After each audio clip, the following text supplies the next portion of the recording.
Big breakings ఒకేసారి ఒకే frame లో 4 big breakings ని బ్యాక్ టు బ్యాక్ చూద్దాం. ఫస్ట్ బ్రేకింగ్, టీడీపీలో చేరే వారికి చంద్రబాబు షరతులు విధిస్తున్నారు. సెకండ్ బ్రేకింగ్, కేసీఆర్ నాయకత్వంలో ఇకపై చాలా బలంగా పోరాడతానంటున్నారు కవిత.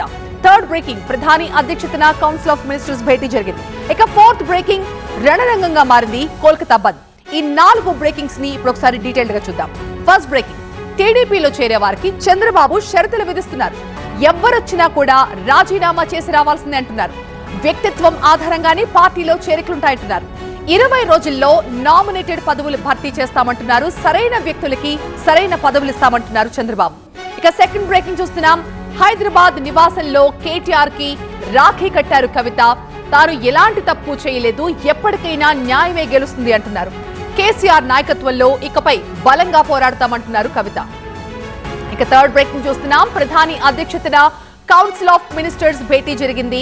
అభివృద్ధి పథకాలు 2047 లక్ష్యాల సాధనపై ప్రధానంగా చర్చించారు. మంత్రులకు ప్రధాని మోదీ దిశానిర్దేశం కూడా చేశారు. ఇక ఫోర్త్ బ్రేకింగ్, కోల్కతా బంద్ రణరంగంగా మారింది. బీజేపీ నేతల కార్లపై ఆందోళనకారులు బాంబులతో దాడి చేశారు. అయితే భవిష్యత్తులో ఇలాంటి ఘటనలు జరగకుండా చూడాలని ముర్ము ఒక ట్వీట్ చేశారు.